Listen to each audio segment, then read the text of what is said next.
Well, my next guest needs no introduction, but I'll give him one anyway.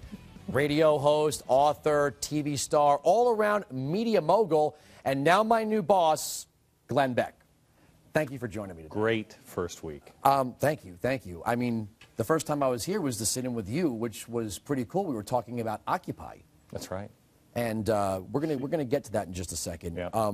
I want to get, as a guy who does talk radio, two guys that do talk radio, Yep. Romney's response. Thought it was right. Organic? Oh, yeah.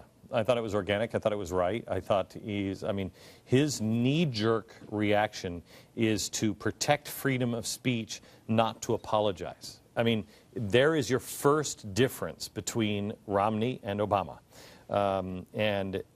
Since when? I mean, the time to speak out is when you're about 6 weeks away from making a decision. And here's a great one. This is what Barack Obama believes. I mean, he went to sleep. He went to sleep. He didn't know where the guy he sent over to Libya was. Now, I don't know if he liked him or not. He appointed him. He appoints him, so he sends him over there, and he's like, yeah, we don't know where he is. Well, I'm going to get some shut-eye. Really?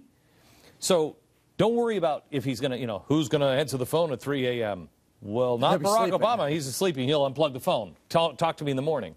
So he goes to bed. He gets up. He waits. Again, just like Iran. When Iran had the riots in the streets, what did he do? He waited and waited and waited and waited and waited. Romney finally is just like, okay, somebody's got to say something here. He gets up. He defends the Constitution. And it's amazing to me, the press is making this about his judgment, Romney's judgment.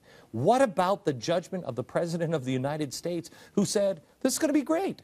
It's going to be great. These are young, youthful, great kids. Democracy. Thomas Jefferson's going to just all of a sudden appear, and it's going to be a great republic.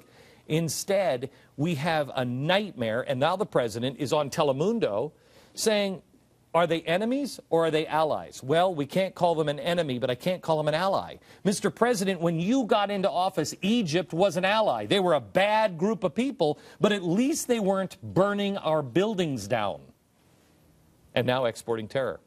You know what's amazing to me? I wish we kind of knew this about Mitt Romney during the primaries. I mean, I'm a little surprised that his first reaction was to go right to the Constitution and free speech. Let me tell you something. We're doing a special tomorrow at 5 o'clock on Mitt Romney, and I want you to watch it. You don't know this guy.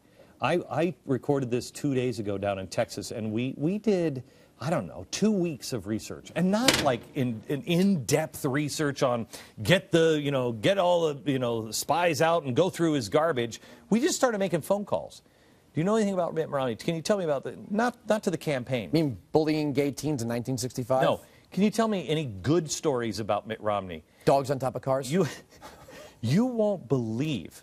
My theory was, if this is all they have on Mitt Romney, is that he put a dog in the right way in 1981. If he bullied somebody in 1965, and the family says that's not even true, not Mitt Romney's family, the family of the guy who's supposed to bully, if that's all they have on a guy this prominent and they've been looking for 8 years, he's got to be clean. What we found is he's not just clean, he's unbelievable as a human being. Why didn't we know this during the primaries? Why? No, because I think he is... I think he's afraid in an election. I think you're going to see a different Romney, but I think in an election, he is afraid because of his father's legacy. His father made one error, and it was over. And I think that has stuck with him. So he's got this phobia, so he's extraordinarily careful, which is good in a president. But we need to see a little bit more of him. He's also, on the good stuff, he doesn't say anything. Just watch the show tomorrow and watch the segment on the 7,000 pints of milk. This is a story that everyone will remember, and it will tell you everything you need to know about Mitt Romney. He doesn't open up that way. He doesn't brag. He needs to. He needs to.